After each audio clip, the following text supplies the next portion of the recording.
Fernando Teles, eu sou economista formado pela Universidade de Brasília, tenho também a certificação CEA de especialista em investimentos junto à CVM, então sou um consultor financeiro devidamente registrado e habilitado a prestar consultoria, e fiz esse canal no YouTube para trazer um pouco das minhas visões dos mundos dos negócios e investimentos aqui para vocês. Tenho falado muito a respeito dos fundos imobiliários, vou continuar nesse tema hoje, mas especificamente trazendo para vocês um FIAGRO, que é basicamente um fundo imobiliário que investe no segmento de agronegócio brasileiro, seja através de dívidas, né, CRIs, CRAs, LCIs, LCAs, ou investimentos diretos também. Tá? No caso do GCRA11, Galápagos Recebíveis do Agronegócio, são títulos de dívida, tá? CRAs, associados ao agronegócio. Tá? Então, vamos lá. A gestora aqui desse fundo é a Galápagos Capital, uma gestora recente, sem grande histórico no mercado, foi fundada ali em 2019, no momento de boom, tanto do mercado de ações quanto de fundos imobiliários, né? Ali o pré-pandemia, o mercado estava bastante aquecido, a gestora conseguiu captar recursos e se estabelecer nesse mercado, tá? Mas é uma gestora recente que obviamente viveu um período de grande estresse e deve ter se provado nesse período, mas são apenas 5 anos de existência.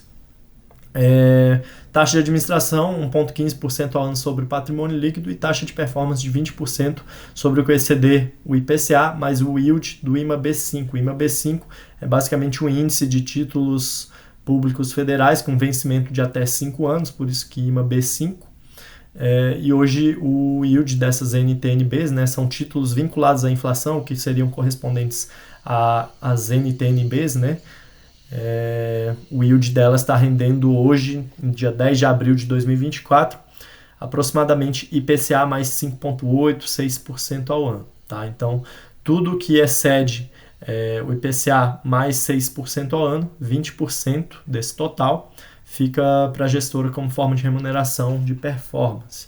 E com relação à taxa de administração, 1,15% sobre o patrimônio líquido, eu prefiro normalmente os fundos que são associados ao valor de mercado e não ao patrimônio líquido, né? De maneira que os gestores andem lado a lado com os cotistas. Tá? O cotista ele tem acesso ao fundo através de sua cota, comprando ali em mercado, então é o preço de mercado que ele captura, e ele não tem acesso ao preço patrimonial ou ao patrimônio líquido do fundo. Tá? Então, acredito que o melhor dos mundos seja sempre a gestora estar lado a lado com o investidor, participando aí tanto das quedas das cotas, né, da precificação das cotas no mercado, nesse momento reduzindo a sua taxa de administração, quanto dos ganhos, né, conforme a cota for subindo no mercado, nada mais justo que a gestora também participar desse aumento, que normalmente é associado a um bom serviço prestado. Tá? Então, esses eram apenas os pontos que eu queria trazer aqui com respeito à estrutura do fundo e da gestora. Aqui o que me chamou a atenção foi o dividend yield bastante elevado desse fundo, de 15,8% ao ano. Hoje a taxa de juros básica da economia está por volta ali dos 10% ao ano, veio caindo ali dos 13,75%. Até hoje a expectativa é que no final de 2024 ela alcance o patamar de 9% ao ano apenas. Tá? Então, com certeza um rendimento que chama a atenção, e eu tenho certeza também que muitos investidores, ao investir, buscam apenas os dividend yields elevados, sem normalmente ter a consciência de que um retorno elevado ele é diretamente associado a um nível de risco também elevado. Tá? Muitos investidores, infelizmente, não sabem o que estão fazendo, não sabem onde estão investindo, simplesmente olham o retorno associado àquele título e acabam comprando, muitas vezes sem saber o que está por trás. Tá? Então, eu estou aqui para isso, vou destrinchar esse fundo aqui para vocês. O que está gerando esse retorno de 15,8% ao ano, bastante satisfatório, tá?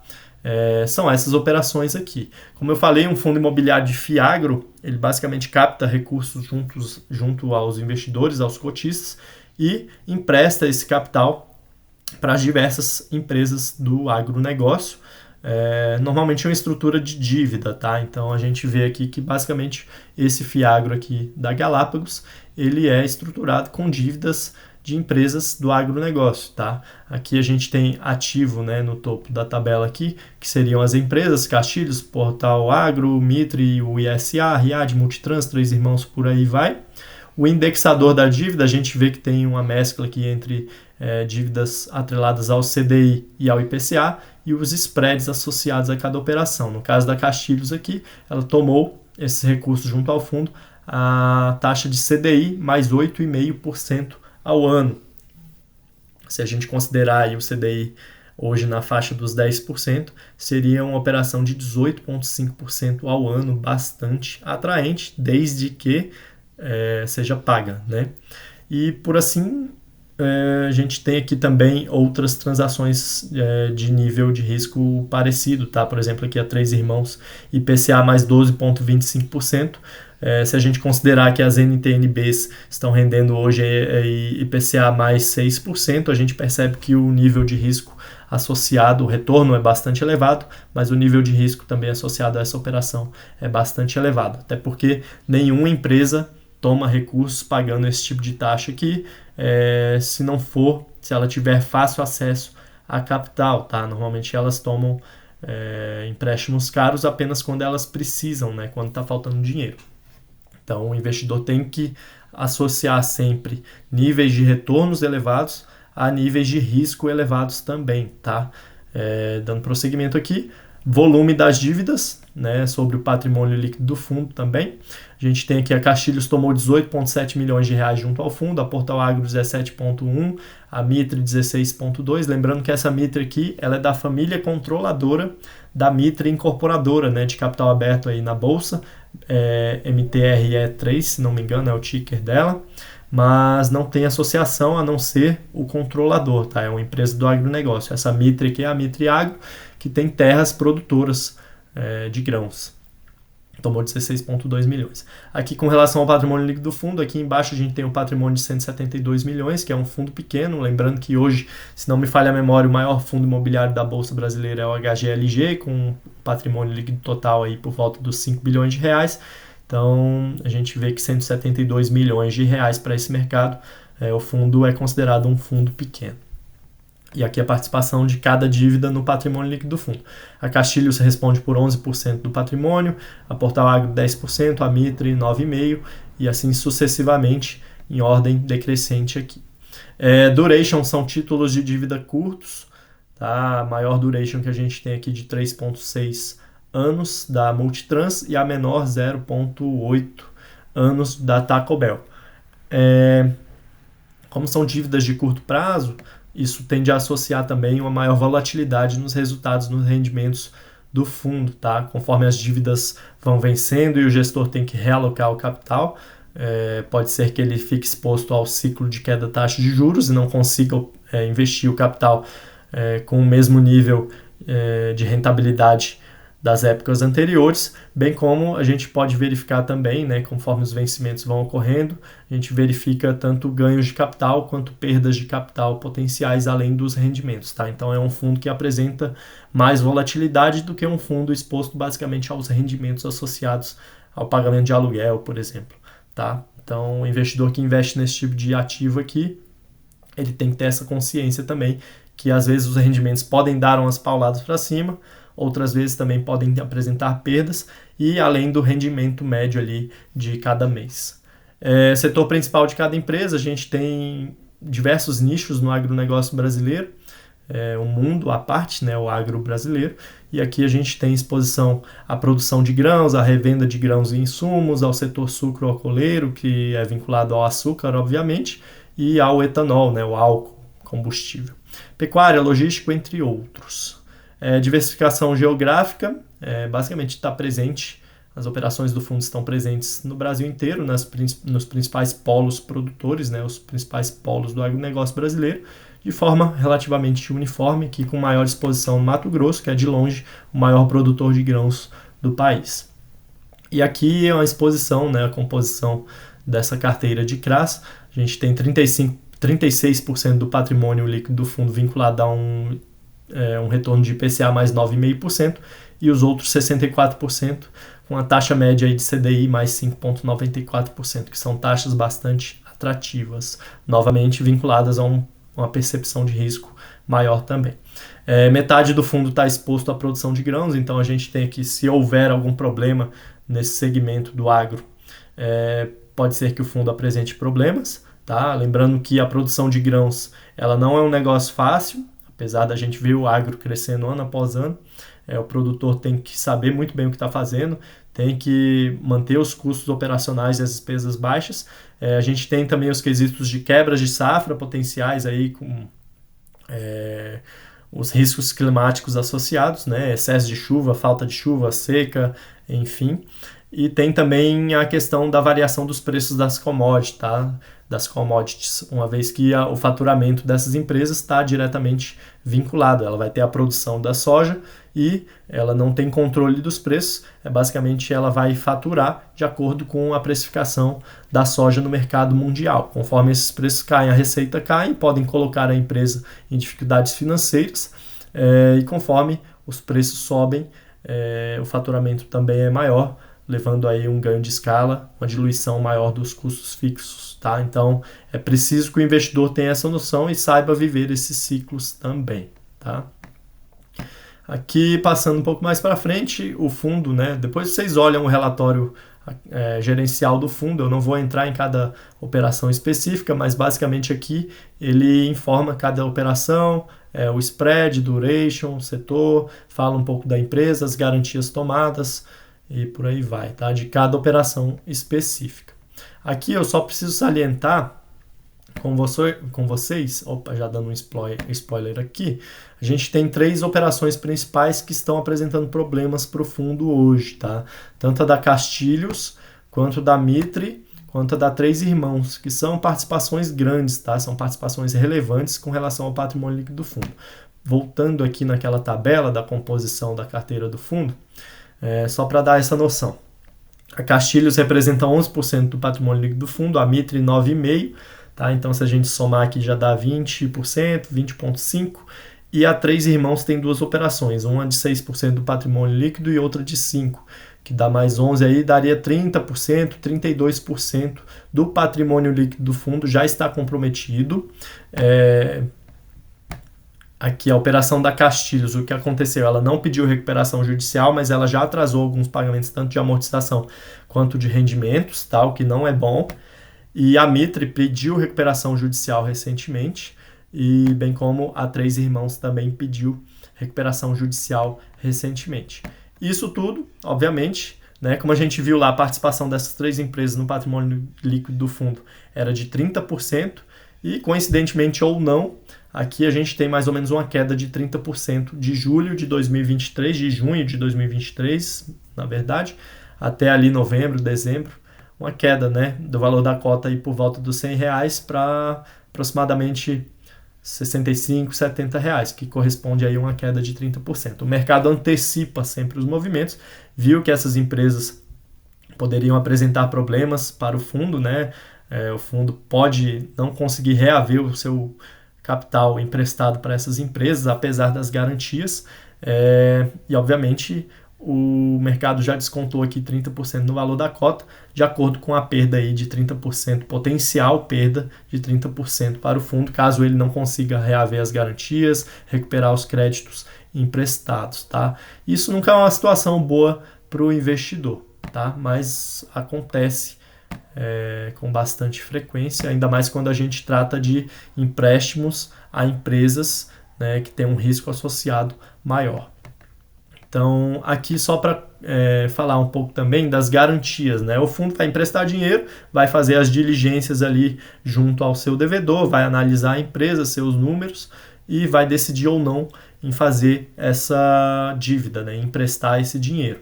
E, obviamente, o credor ele sempre vai pedir garantias ao devedor, tá? E normalmente não só nesse fundo aqui, o GCRA11, mas no mercado em geral, o que tem sido feito nos fiagros, a tomada de garantias tanto das terras, dos produtores ou, enfim, os outros negócios aí do agro, a tomada das terras, a alienação fiduciária das terras e outros tipos de garantias, como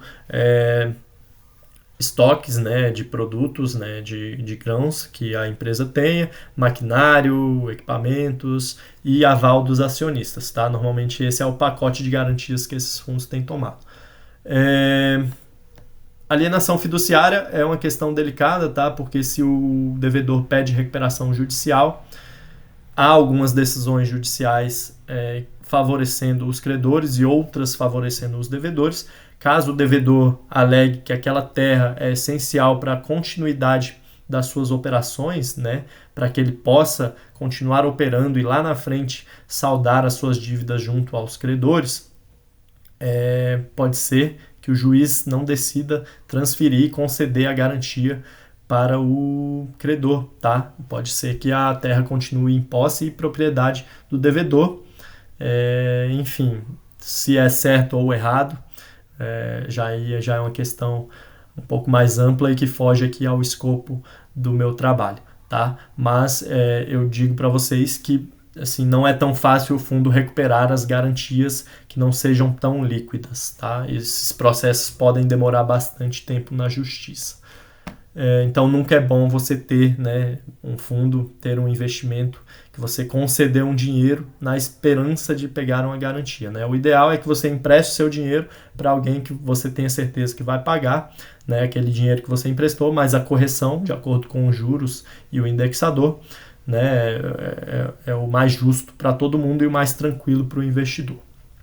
Aqui um pouco mais do foco da atuação do GCRA11, vocês podem dar uma olhadinha no relatório gerencial do fundo, para eu não me estender muito aqui. Aqui no Funds Explorer tem os rendimentos associados, rendimentos mensais bastante atraentes, né, somando ali nos últimos 12 meses da data daquele relatório, que acho que é de dezembro de 2023, a gente tem uma soma aí de 15,8% ao ano, retorno bastante satisfatório, obviamente associado a um risco maior. Tá, então vamos lá de conclusões. Vale a pena investir no GCRA11? Né? Vamos ver. Chegamos às conclusões aqui no final desse vídeo. O retorno esperado é derivado de risco, tá? Como eu falei, muitos investidores olham apenas retornos atraentes, 16% ao ano, 17% ao ano, ficam fascinados e esquecem que esses retornos podem não se concretizar, como foi o caso aqui da GCRA, né, que tomou aí, já está tomando calotes de 3 principais devedores, tá? Então, sempre o retorno esperado maior é derivado, é associado a uma condição de risco maior. O investidor ele tem que ter noção que ele vai estar exposto também, né, exposição ao risco agro. Agronegócio, apesar de estar crescendo muito, de estar sempre muito bem falado, não é um negócio fácil, não é um negócio para aventureiros, para amadores. Exige muito controle operacional, muito conhecimento.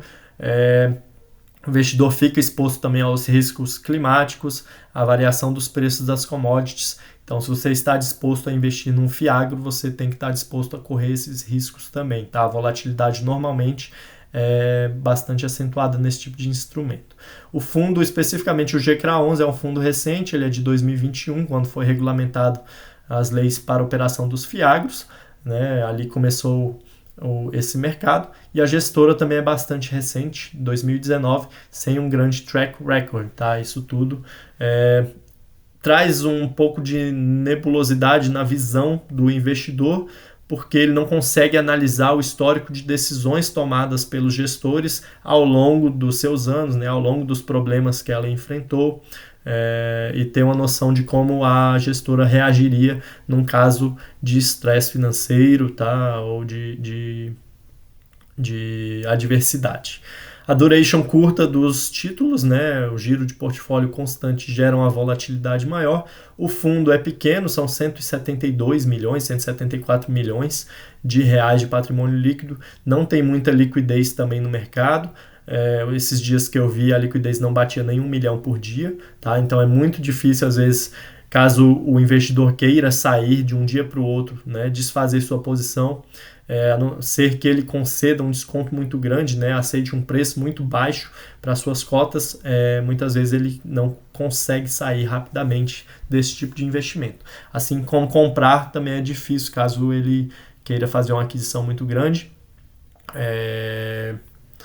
né, de um lote muito grande de cotas. Se ele quiser um lote muito grande, ele provavelmente vai ter que pagar um preço mais elevado também do que o preço de mercado ali na hora dessa compra. Muita exposição a riscos altos, como a gente viu, os spreads são bastante elevados aqui na composição desse fundo inteiro, vinculados à percepção de risco de cada uma dessas empresas.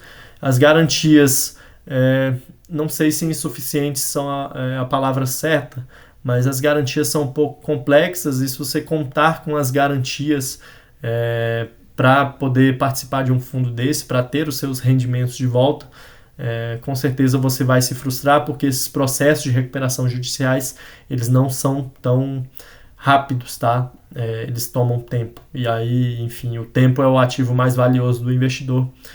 Eu acredito que entrar com essa mentalidade de recuperação de garantias, de emprestar a um yield muito alto, correndo um risco muito alto, sabendo que ele tem garantias ali por trás, não sei se é uma estratégia muito inteligente. Vale a compra? Bom, vale a compra se você estiver disposto a correr todos esses riscos, tá? Aí realmente pode fazer sentido. Hoje, se você considerar o preço da cota no mercado atual, com essa precificação associada a um potencial prejuízo do fundo, né, você pode especular na recuperação dessas garantias ou do empréstimo do fundo junto a esses devedores problemáticos, tá? Se esses devedores voltarem a pagar o fundo, né, os seus credores normalmente, pode ser sim que as cotas valorizem no mercado, tá? Mas eu acredito que seja um risco bastante especulativo, que para o investidor de longo prazo, o investidor de fundos imobiliários que busca normalmente aquela renda mais previsível, não faça tanto sentido, tá bom? Então essa foi a análise do GCRA11, espero que vocês tenham gostado. Se você chegou até aqui, eu sei que o conteúdo é bastante denso, tá? Então não é para qualquer um ver esse vídeo completo, mas se você chegou até aqui, eu vou pedir para você deixar o like nesse vídeo, comentar aí suas dúvidas, eu estou sempre respondendo aqui, e se inscrever no canal, principalmente, que vocês me ajudam muito a continuar fazendo esse tipo de conteúdo. Tá bom, pessoal? Espero que tenham gostado, muito obrigado pela atenção e bons investimentos a todos.